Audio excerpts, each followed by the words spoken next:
Hari Om and welcome to all the Divine Atma Jyotis to today's AVSC Satsang. We've been contemplating on questions framed based on Aparoksha Anubbhti talks by Sri Prabhuji. And in that, so far we have completed up to day 4 talks. So before we go into day 5, so in fact, there are only 7 talks. So before we go to day 5 talk and frame questions based on that, some other questions have come up during our discussions, what we are referring as ad hoc questions. And in that, right now, we are to contemplate the question that is being seen here as the 6th one. Dvaita, Vishistadvaita and Advaita. What is Dvaita, what is Vishistadvaita and what is Advaita? That is the focus of our contemplation for today. So let us, but before we begin that, in our last session, we did a contemplation of self-realization and self-actualization. I hope all of you have been able to contemplate on that and also maybe even see the video of last session. Is there any point anybody wants to share? Is there anything that anybody likes to share? Because I think last session, Padmaji wasn't there. Saravanaji, you were also not there. Ashwiniji wasn't there.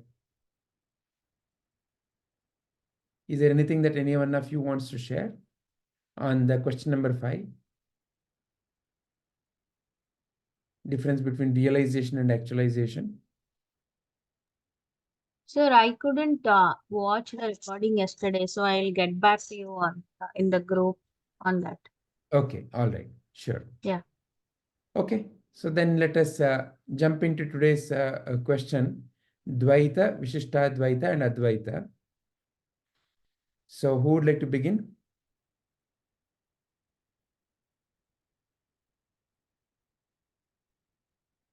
Ashwiniji, would you like to begin?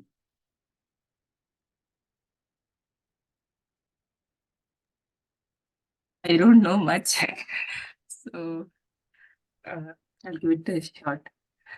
Dvaita is the you think you're different, you're separate from God. God is separate from me, so it's a bhakta. So you do devotion, singing bhajans. That feeling, the devotion is there, but you're thinking you're separate. And Vishistadvaita is, I think you're connected to God or something. Okay, I don't know this part. And Advaita is you are one with God. I and God are the same. It's a feeling. You just know it that you are one with God. It's not separate. So different acharyas have taught us this. So Shankaracharya has Sri Shankaracharya has has been teaching Advaita, and then Ramanujacharya, and I think Vishistadvaita. So I don't know all this, so maybe others can speak. Okay, all right. Thank you, Ashwiniji. Deepaji, do you have any viewpoint about these three? The same thing as Ashwiniji said, sir. And I don't know what is Vishistadvaita. Okay. All right. Shubhaji, would you like to share? Yes, sir. Dvaita, Advaita, which is the philosophy of Madhvacharya. This Sorry, represent- really sorry for interrupting you. Yes, sir. Did you say Dvaita, Advaita? No. Maybe it's a slip of Dvaita philosophy. Okay. Sorry, yeah. The Dvaita philosophy is introduced by Sri Madhvacharya, and it represents that the as Ashwini ji said, Bhakta and Supreme, like I am devoted to Lord Krishna. So there is a duality there. between Jiva and Paramatma. And Vishistadvaita is by Ramanujacharya. And it's also a non-dualistic philosophy, but it recognizes Brahman as the supreme reality, but also acknowledging the multiplicity. And Advaita is by Shankaracharya, and that philosophy is I am Brahman, that there is no duality in Advaita. So this is the definition of Dvaita, Vishistadvaita, and Advaita.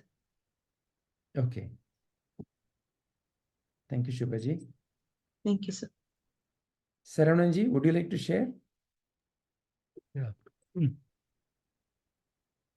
Yeah, so Advaita is the oneness, there is only one, or there is no other.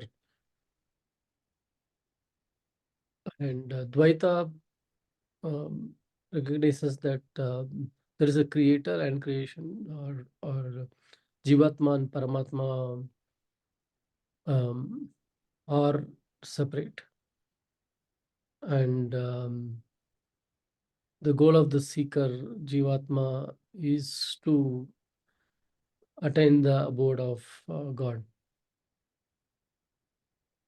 Right? And Vishistadvaita is extension again of Dvaita, where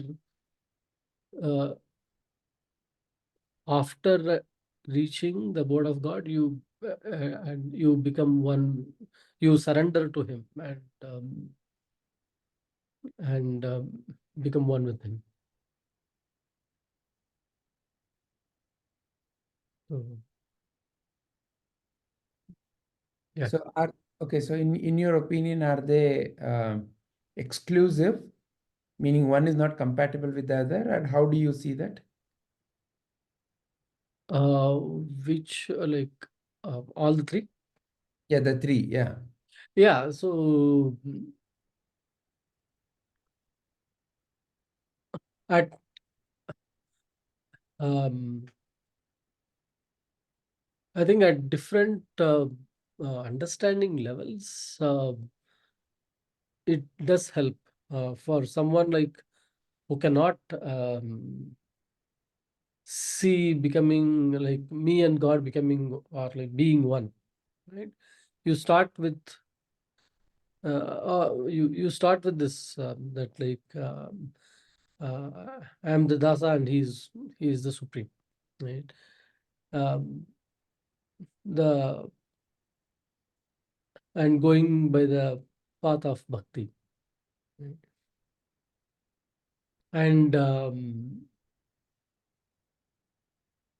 And this will exist as long as that thinking of me is there. And once that that me feeling melts and disappears, there is no separate. It becomes one. As only you can maintain, you can distinguish that the two only as long as the one exists, right? And from the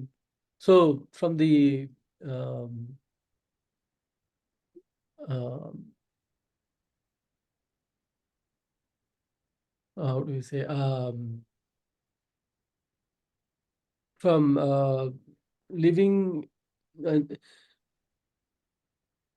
I feel this is a stepping stone. Like it is easy to accept. Start with Dvaita. Right? How can I and God be one? Start, right? Yeah, completely agree. Go for it. And then when even in that path itself, when the love becomes intense, right? It leads to the surrender. And after you surrender, there is no me. So that's where it becomes one, right? Like so in a way, I feel, and Advaita says that from beginning itself, that how can you be different? Because there cannot be a place or there cannot be a scenario where there is no supreme.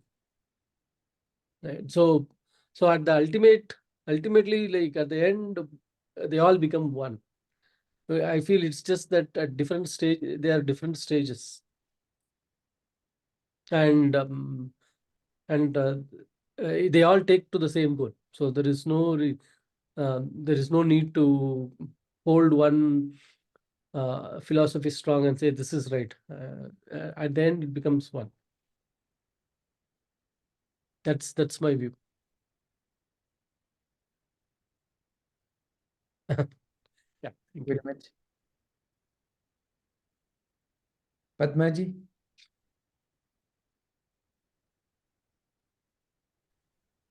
Yeah, so I had gone through a few things on these three topics, and that is why I had brought up this question in the first place. Share something on the screen. Is there something that you want to share? No, sir. Okay. It's all. That's okay. But you have it. Yeah, it will be all over the place. Yeah, so. No I problem. mean, the life experiences are No. I had read about many read things. about. Okay. Yeah, at in different places. I also concur with how Shubha explained each of the term Mhm. itself. Mhm. Okay, Dvaita being more of a duality, and Vishistadvaita where they have Brahman as supreme, but they also recognize the multiplicity, and Advaita where I am Brahman is the basis.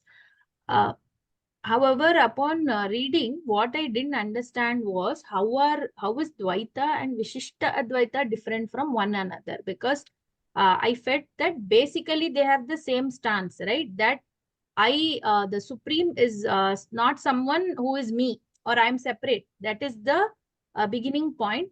Like Saravananji also mentioned, ultimately, even in Dvaita, when you are, lean in bhakti, there is a oneness. That is where you are heading to. But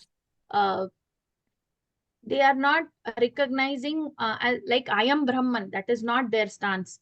So from a layman's perspective, how I viewed it is when I put a statement like I am Brahman, I feel I am more responsible to be dharmic, to uphold the values and whatever is the supreme recognized for everything, for compassion, for love. Whereas when there is a duality, when I say that somebody is higher, then I look up to them. So I can never easily become them. Like even with Guruji, when we are in presence of Guruji, he keeps telling us from the other side that you are Brahman. But for say me to realize that or to even accept that, it is not so easy. So he's on a pedestal and I am always below that. That kind of that sense comes in, I feel that comes into the mind at least. So I was not first of all understanding how Dvaita and Vishishta Advaita are different, because for me they both seemed to be very, very similar, very similar in the so that was one of the question.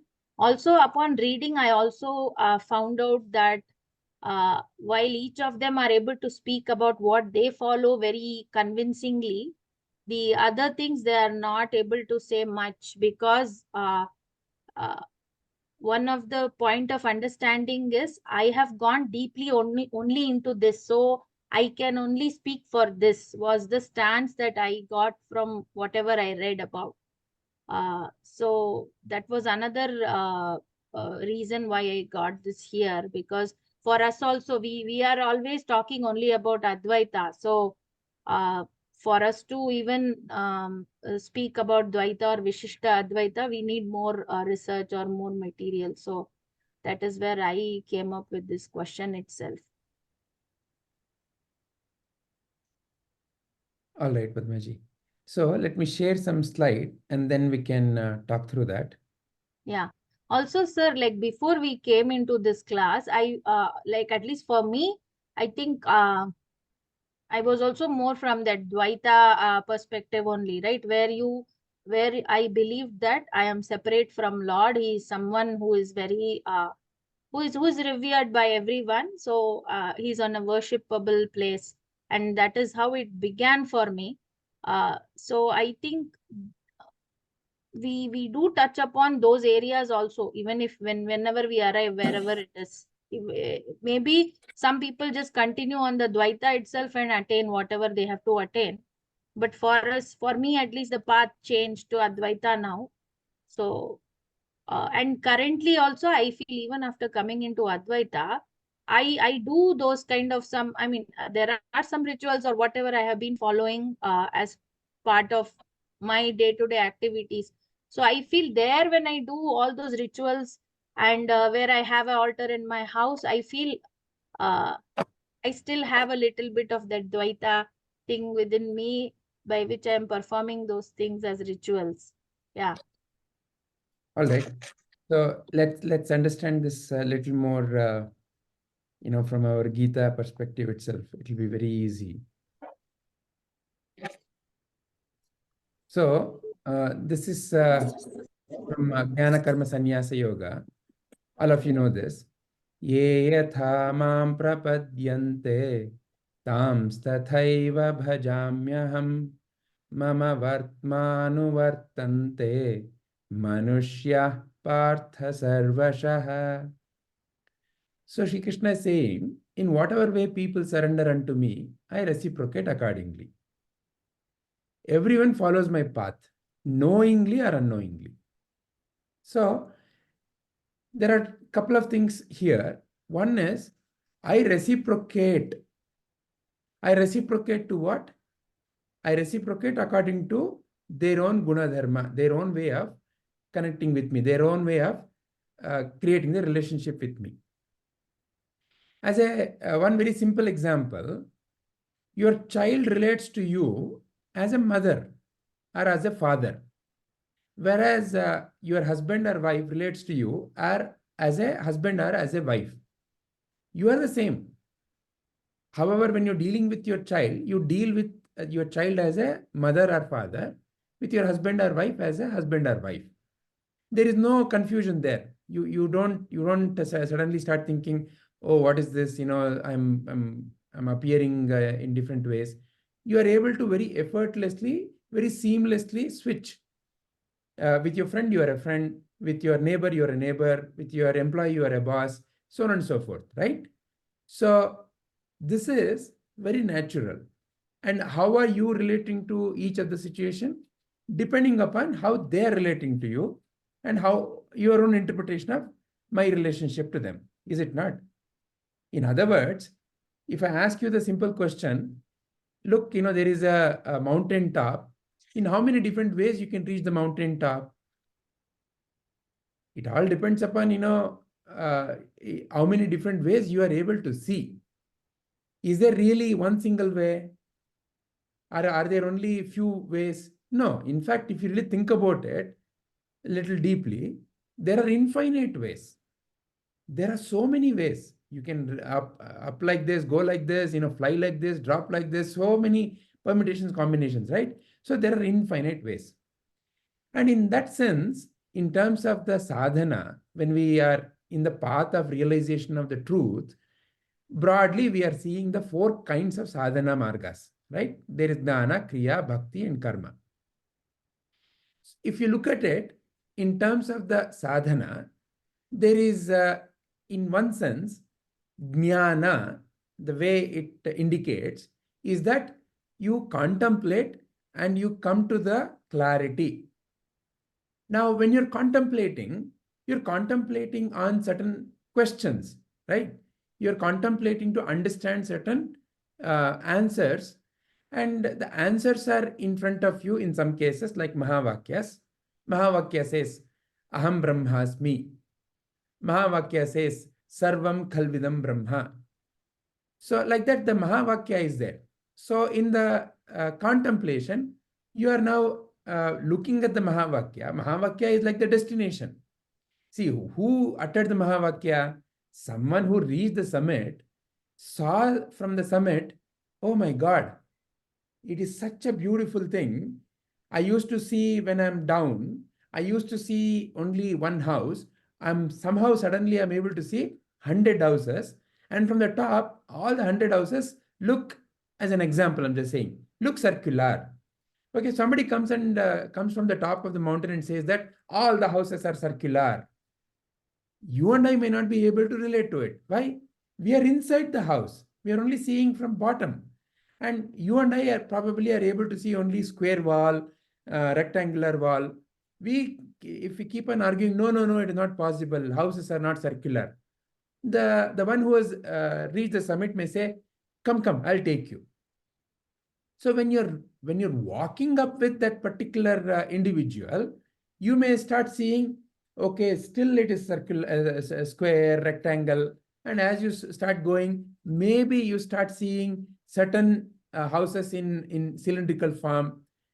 Or maybe whatever this person is saying may be correct. Then eventually when you see from wherever this person saw, you also see what he said is correct, which is all the houses are circular. Like that, Mahavakyas are utterings of the realized ones, and you and I are calibrating our own experience of life with that. So this is one broad approach that we take. But generally, the fundamental questions is also another way to reach. See, there is a statement and you look at how to calibrate your understanding of life to that. Or another one is you start with some simple, basic, fundamental questions. Who am I? What is this world? What is my connection to this world? Are there really differences between me and the world? So like that, a investigative, a research-oriented, a question-oriented, right? So you can either begin from the questions or you can begin with certain statements of fact that may not yet be your own realization. You may say, okay, here is the realization that somebody said. Somehow I trust whatever they're saying. I'm examining whether that is true or not. You can begin from the an answer that somebody has given, but you are examining, or you can begin with, I don't know what somebody has said. Okay, Sarvam Kalvidam Brahma. I don't even know what that means. I don't understand Sanskrit. But I have a simple question. Who am I? I see so many things. What are these things? So like that, somebody can begin with questions. Somebody can begin with statements. But fundamentally, jnana is using the intellect part of your being. See, your being has so many powers, right? There is body, there is mind fundamentally. And the mind fundamentally has this ability to cognize, to discern, to come up with various kinds of that kind of an understanding. Very natural to each one of us. And you and I are using that aspect of our being to examine the fundamentals of reality. That is the basis of Jnana Marga. So a sharp way of asking questions, a sharp way of discernment. So this is where the Viveka, various Vivekas. So you and I, we have spent hours and hours in churning of the Vedanta Vakyas or the Vedanta Jnana, what Prabhuji has said. So we see it from so many angles. And that seems to be very naturally fitting for our temperament. None of us seem to have a frustration with same question, same way of looking at it, but slightly from a different viewpoint, right? So it seems like it fits certain temperaments. So that is Jnana Marga. Now the other three, the distinction. Kriya is using the Prana Shakti. So as you know, this is mind and body, and they're operating together through the Prana Shakti. And the Prana Shakti can flow downwards for all kinds of worldly fulfillments, or the same Prana Shakti, like how we just now practiced, can be moving upwards. So it is movement of your Prana Shakti or your Shakti. It is also called as a Shaktipata. So using the Shakti to cleanse various impressions and to realize the same. Because ultimately the prana is the one which is coming from where it is going. These are fundamental questions. But once when you start working on the prana or the Shaktipata, it naturally removes the obstacles that are blocking the realization of the truth and brings about a similar realization. Once when you have cleansed yourself enough, removed the deeply held impressions through various practices, ultimately it also leads to simple foundational question. Who is the one who is doing all this practice? And what is the clarity? So in one sense, the other three margas, the karma, the bhakti, and the kriya, ultimately bring you to a certain stage where jnana naturally opens up. It becomes a natural phenomenon. There is no more, oh, I am reading Aparoksha Anubbhti and Shankaracharya said this, I'm struggling. Not necessarily. So, as a simple example, you may have heard about, the story of Sant Tulsidasa. So his wife said that if only you had the same love for Rama, you would have been realized. Somehow, magically, that simple sentence did something mysterious within him that he became quiet. He became silent. And somewhere that opened up something within him. So what opens up your own inner realization can be any aspect of life. But in the Kriya, it is using the energy path, right? In the Bhakti, you are looking at a certain form which you refer as divine. Because ultimately, everything is divine, but there are certain forms that you naturally feel gravitated towards. You naturally feel, oh, it is so divine. Maybe it is another person. Maybe it could have been, your parents, or maybe it could have been some teachers, or maybe your Sadguru. It doesn't matter. But you have a certain sense of reverence towards a certain form. And you have a certain sense of devotion towards that form. Devotion is a very natural emotional energy. You and I naturally have devotion. There is nothing really to develop there. However, the channel of the devotion may vary depending upon our own level of evolution.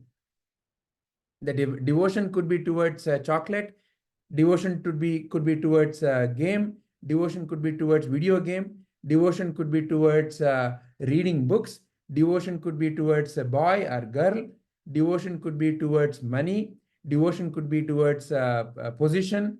Like that, devotion seems like a natural movement to all human beings. However, in the Bhakti Marga, that devotional energy that you have, that emotional energy that you have called devotion, you use it, you devote it towards something higher.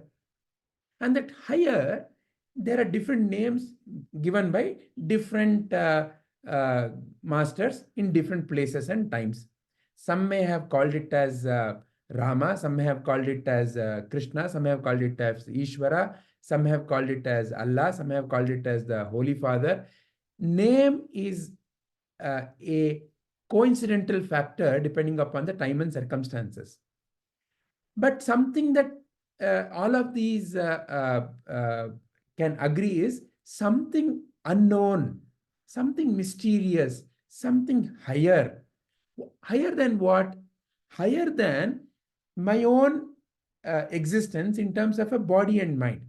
When I see myself as a body and mind, there is something that is not necessarily higher in it. It seems like, I am also there as a body and mind. The other person is also as there a body and mind. But there are so many other trees, animals, so many things in the existence. Something higher is managing all this. So there is a sense of devotion, there's a sense of reverence, there's a sense of awesomeness. I'm awestruck. I cannot I don't understand all this. So I, being devoted, surrendering to that higher, is the bhakti marga. And some naturally have that tendency. It's very natural for them. They don't question. Their faith is unquestionable. Come what may, they say, all I have to do is go and sit in front of my God, and I offer my worries to him, and I am clean. I'm free. My God will take care of me. So it's like fundamentally, there is this analogy of a leaf in the wind. A leaf in the wind has no worries because the leaf knows it will land. Wherever it lands, it has no problem. Wherever it lands, it has no problem. And however the wind is taking, it has no problem. Then the leaf is in complete freedom. There is no worry for the leaf because wherever it goes, it is the Ishvara Prasada. Wherever it is now, it is Ishvara Prasada. It's a very simple and a very childlike. My mother is there and I am okay. My mother will take care of me. I am okay. My mother is there to guard me. I am okay. So Prabhuji always gives the example of, a monkey baby carrying and a cat mother carrying. A cat mother holds the cat baby by its neck and carries, right? The cat baby doesn't have to do anything. Whereas the monkey baby has to hold the mother, right? So it's like that. A bhakta, a true bhakta is in freedom. Why? Because nothing really matters. It is whatever is happening, whatever comes, is the prasada of the Ishvara. However, when you, as a jnani, as a intellectually oriented person, you ask, what are you devoted towards? Oh, I'm devoted to Chamundi. Oh, I'm devoted to Rama. Oh, I'm devoted to Jesus. Oh, I'm devoted to something I cannot even see, but something called as Allah. So their devotion is still I and something else. Nothing wrong. However, the intellectually oriented mind may not be able to come to accept that as the final reality. So similarly, the karma marga, there is a sense of duality with which, action is being performed. I am offering all my actions for the benefit of somebody else. Why? Because I am still there and somebody else is there, right? So in that sense, when you examine, karma, bhakti, kriya are all happening in a dualistic sense, a sense of I and the world. Who is this I? It could be anything that you deem to connect with. I as a body and mind. I as a father. I as a mother. So it's just a concept in the mind. I as an Indian. I as an Indian, I'm devoting my services to my motherland. So which means what? This entire body, mind, complex, and whatever else that I'm doing, I'm seeing it as an Indian who's devoting it to the benefit of the country, right? So there's a sense of duality. Now, is it anything wrong? Nothing wrong in any of this. Again, with the clarity that destination is the same, but many paths are leading to it. Because in any of these paths, what is important is that I am purifying myself. I'm purifying myself. In the karma marga, I'm purifying my impressions because it is ultimately the various kinds of impressions about I am the doer, I am the enjoyer, which is what is blocking me from realization of the truth. Various kinds of deep impressions is what is blocking me from realizing the truth, which is what the kriya marga is removing. And the same thing is happening through bhakti. The feeling of bhakti can immediately cleanse you. Again, the same thing, various impressions that are blocking me, right? So this is where, before we go to the, now the classical way of looking at Dvaita, Advaita and Vishistadvaita. What is the classical way? The classical way of seeing is, oh, this is what Madhvacharya has said. Oh, this is what Ramanujacharya has said. This is what Shankaracharya has said. Before we see that, let's see this short video, then we can go into that. He takes art to a new level.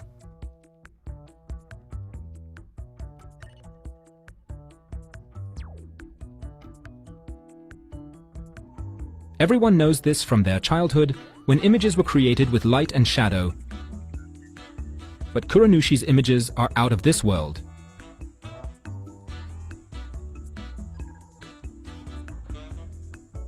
He uses cardboard and shadows to create amazing works of art.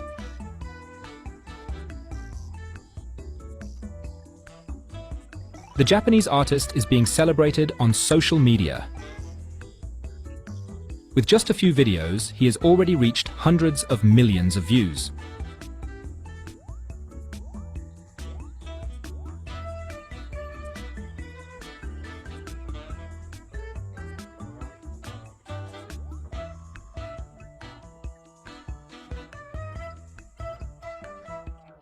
What an incredible talent!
Many things I don't know. So like He's able to see, it's yeah, in different.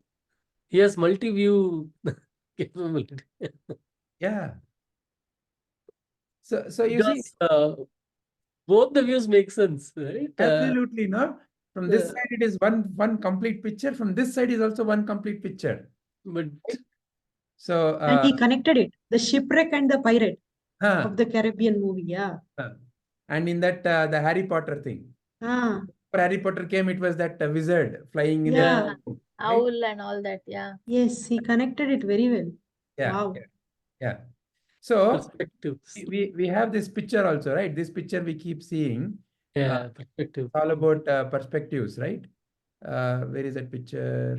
Actually, I was going to say that, sir. If we look from his angle, we are Ah. all disabled, isn't it? We don't Yeah. have that view.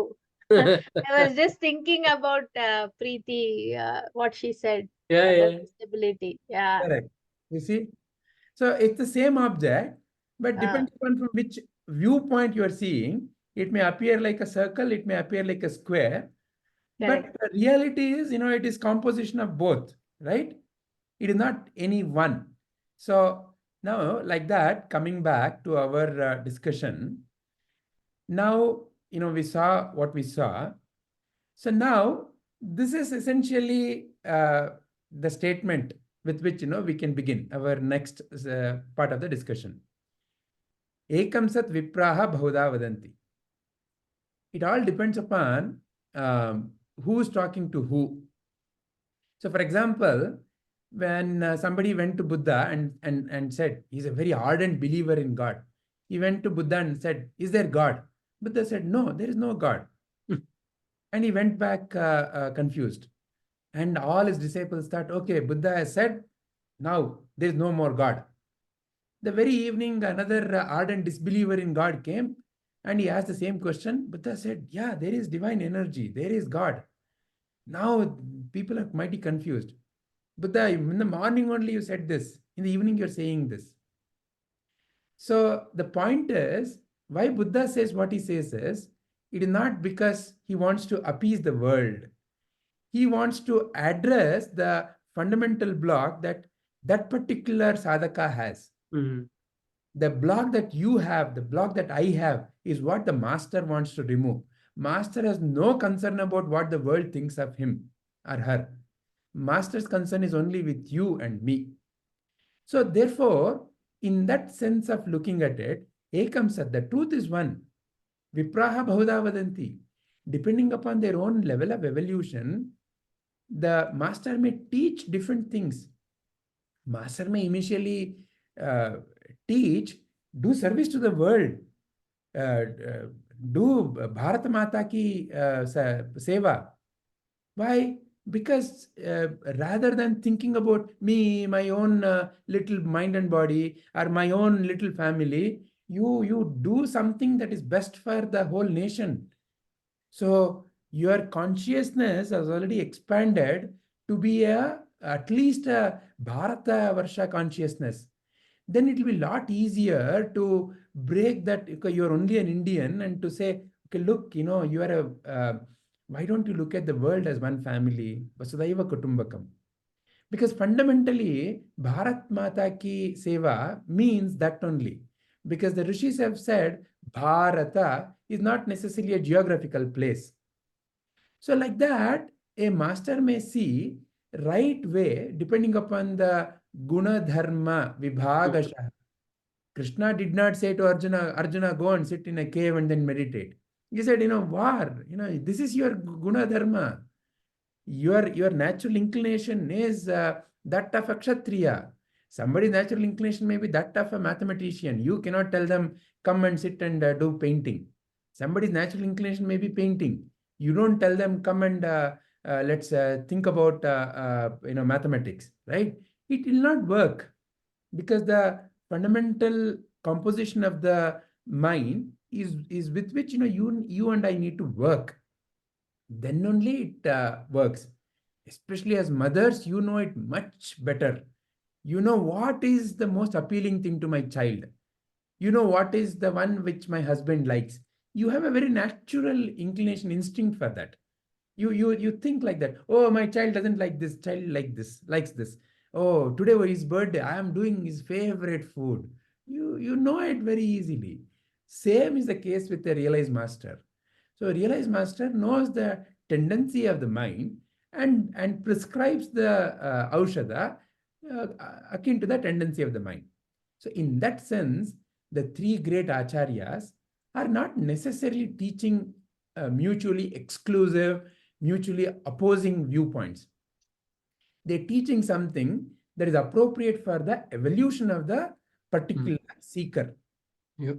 So generally we associate Shankaracharya with Advaita. We associate Ramanujacharya with Vishistadvaita. It is Vishistadvaita. Vishishta means qualified. Advaita means non-dual. Qualified non-dualism is what Sri Ramanujacharya is. Madhvacharya is, we associate with Dvaita, duality. However, when we interpret this, we may interpret in our own color, right? But like Buddha only spoke about, hey, there is suffering and you can come out of suffering. He never said there is God, believe in God.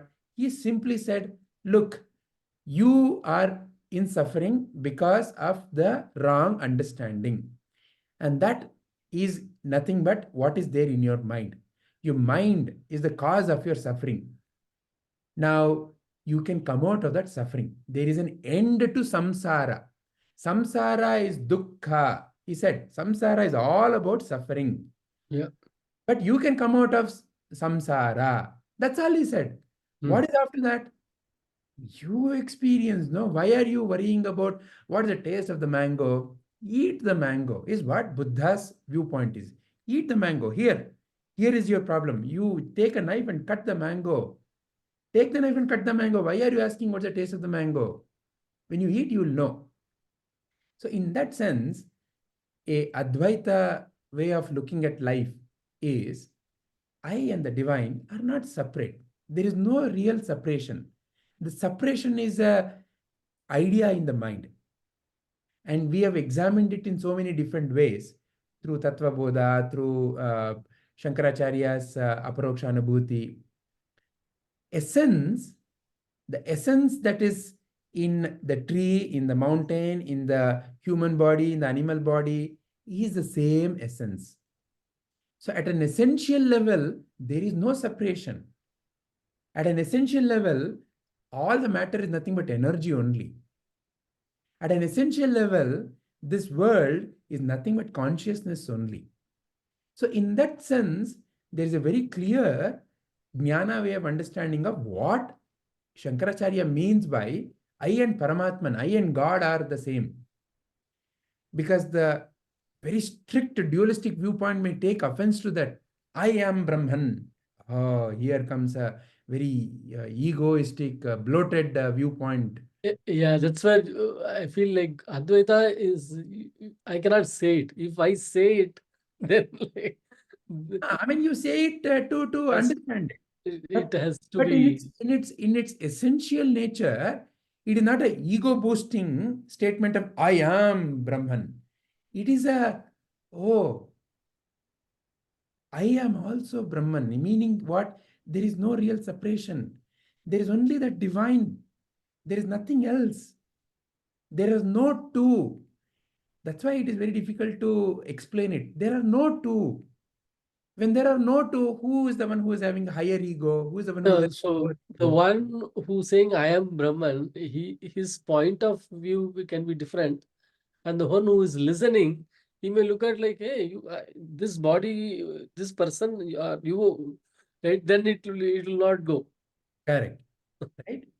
And that is where Vishistadvaita addresses this by saying it's a qualified. I, the Atman, my essential nature is Atman. And the divine is Parama Atman. Paramatman. Parama, highest Atman. I am also Atman, and there's a higher Atman. So it recognizes that, during the journey, there is very much possible that I see this as I and the God exist. I and the Paramatman exist, but it then qualifies it by saying that have the potential to be one. They can merge. Dvaita begins by saying that I am the Atman, Paramatman is the divine, and both exist by themselves. Now, does it mean that they cannot be one? Again, like the Buddha's viewpoint, the master, the acharya is saying, why worry about all that? You purify yourself, because the purification is the focus of the acharyas. Acharyas are not there to prove any point, because acharyas have eaten the mango and they know the value of the mango. So rather than worrying about the banal matters of which is right, which is wrong, they simply focus on transformation, right? And this can be explained through two simple stories. You know both the stories. One is the story of Hanuma and his relationship to Rama. Hanuma says, when I'm working in the world, I work, and whenever I have a Deha Bhava, I am a Dasa of Rama. Dvaita. I am a Dasa of Rama. I function in the world as I am a servant of Rama. Because when I'm a servant, whose servant am I? Each one of us, when we are working, we are a servant of someone.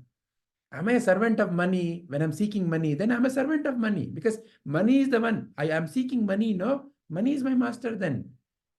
So when money is my master, then I'm a servant of money. Whether I know it or not, whether I recognize it or not, I may be thinking I'm earning money. No. Actually, money is my master, because I am, if I don't have money, I feel lost. So I'm a servant of money. Whose servant am I when I'm functioning? So when the divine is my master, then I am no more worried about my local masters. Otherwise, I'm a chamcha of a boss. If I'm goody with my boss, everything will be done, right? If I'm goody with this person, my job will be done. So it brings a lower nature of goody. So rather than that, I'm the servant of my Lord, and my Lord only wants me to do the right thing. Because when you notice the divine, no divine being has ever said, go and hurt another being. No divine being has said that you are superior to another part of my creation. Because the divine, the very nature of divine is all encompassing. Because that is what in all the religions, in all the dharmas, the most divine has become. The interpreters of that divinity, the interpreters of those messages, the so-called messengers may have interpreted wrongly. So messenger's problem is not the message's problem. It is the interpretation problem. So anyway, coming back. So when I'm functioning in the world as a dasa of the divine, that naturally purifies me. So Hanuman says, I'm a dasa of Rama. However, when I sit in meditation, I see Rama in my heart. So I see Rama in my heart. It is the Vishistadvaita. I see Rama in my heart. So which means that I can merge in Rama. I still have when I sit for meditation initially, I am sitting in meditation. I am still separate. I'm sitting in meditation. And what am I meditating on? I'm meditating on Lord in my heart.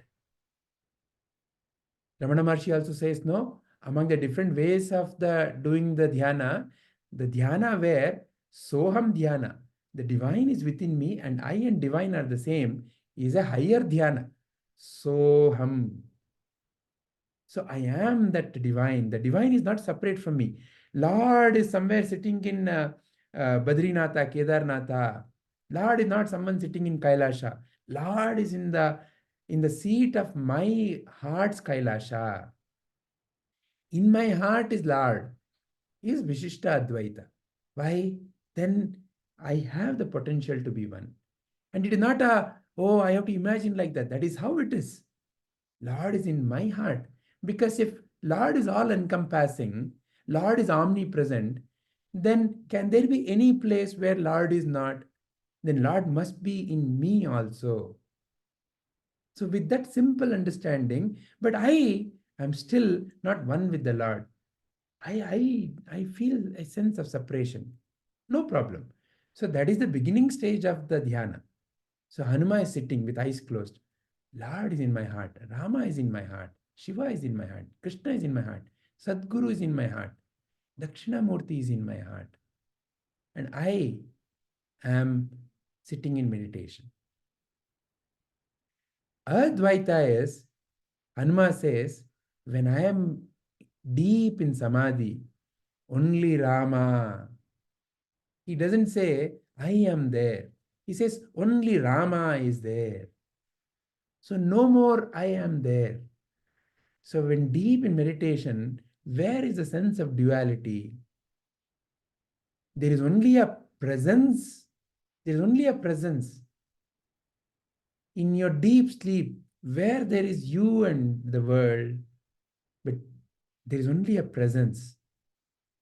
There is only a presence. And that presence has no boundaries, has no limitations. So only Rama is there. To vocalize that, to express that, so that the sadhaka can understand, Hanuman is saying it as, there is only Rama when I'm deep in samadhi. So you see, beautifully, Dvaita to Advaita. It's a movement. Or you can take the other story, the salt doll story, the famous salt doll, which said, I want to see the ocean. It went to the ocean. It saw, oh, how immense the ocean is. And the ocean is full of salt water. Wow. The ocean is full of salt, just like me. Let me feel the ocean. I keep my leg, my hand, little by little. So as I go deeper, where am I? So salt doll has become the part of the ocean. No more there is a salt doll saying that I'm part of the ocean. Initially it said I am the ocean, then it started becoming part of the ocean, then there is only ocean. So like that, depending upon one's own evolution, one can be in any part of the journey. So to talk about it, one may recognize it as Dvaita Bhava, me and the world, me and the divine. Vishistadvaita, I am part of that divine. See, when I say I and God, I am separate from God, sense may appear. In Vishistadvaita, I am an amsha of the God. I am a part of the God. Imagining or looking at me as I'm a leg, I'm a hand, I'm an eye. So this Sahasra Shirsha Purushaha, divine is thousands of faces. So which means I am one of the organ of that divine. What organ doesn't matter, but I am one of the organ of the divine. Sahasra Shirsha Purushaha. So divine is thousands of faces blazing forth with thousands of eyes, thousands of faces, thousands of hands. So it is only a figurative way of saying, because there is no way to say this immensity. Everything is divine only. Vishwarupa Darshana, Vishwarupa, Vishwa. All that appears is Vishwa. And I am part of that Vishwa. So to see that I am part of that Vishwa, there is a sense of me seeing that Vishwa, no? Then only Vishwarupa Darshana can happen. So there is nothing wrong with it. To see Vishwarupa, the sense of I has to be there.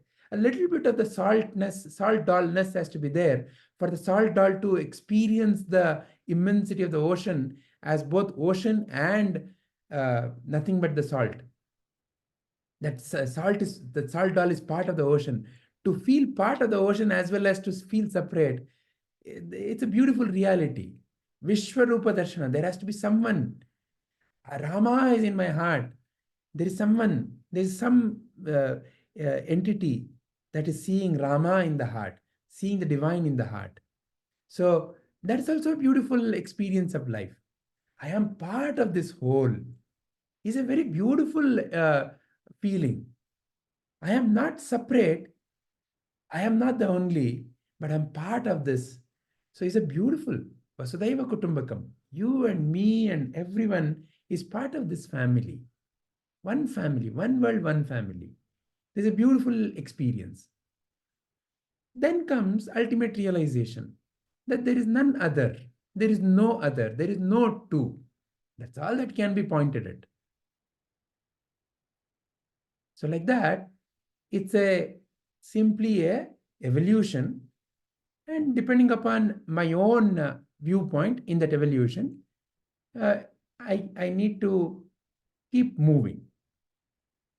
But like it is said, all the paths lead to the same destination. And that's what Krishna is saying here.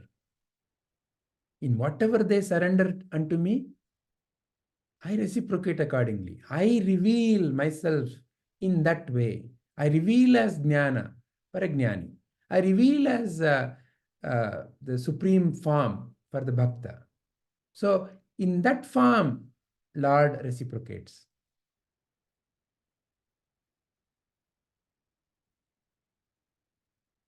Hari Om.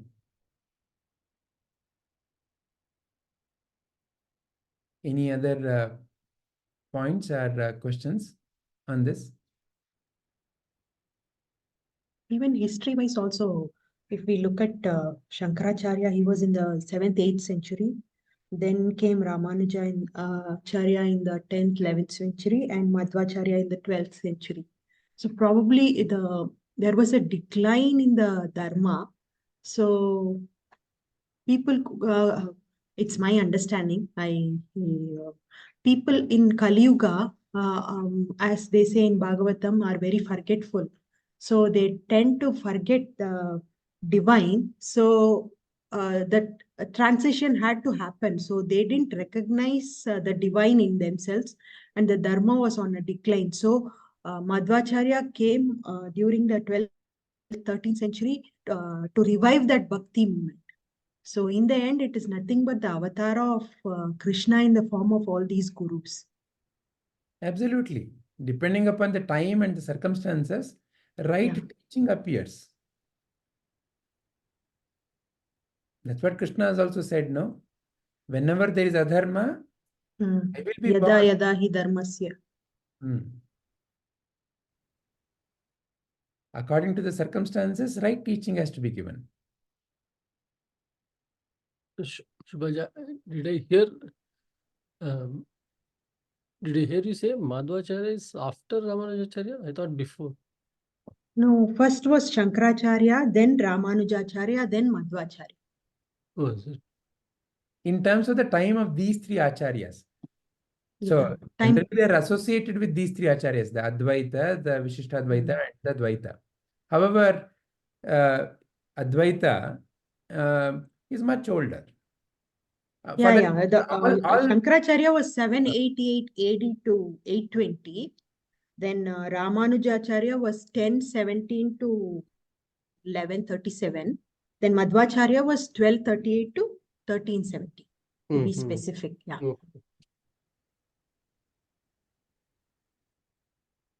And all of these have origin to the Vedic period only. In terms of, so you have to see it from the time viewpoint.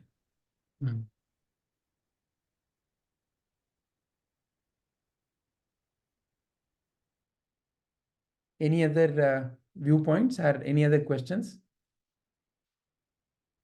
Deepa ji, Ashwini ji.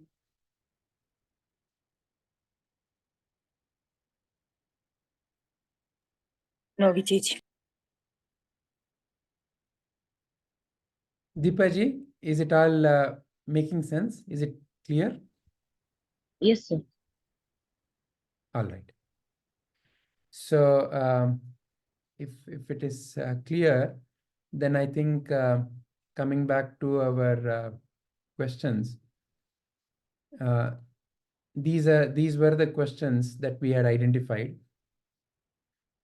So shall we say that we have completed all our emergent or ad hoc questions as well as day 4 related questions?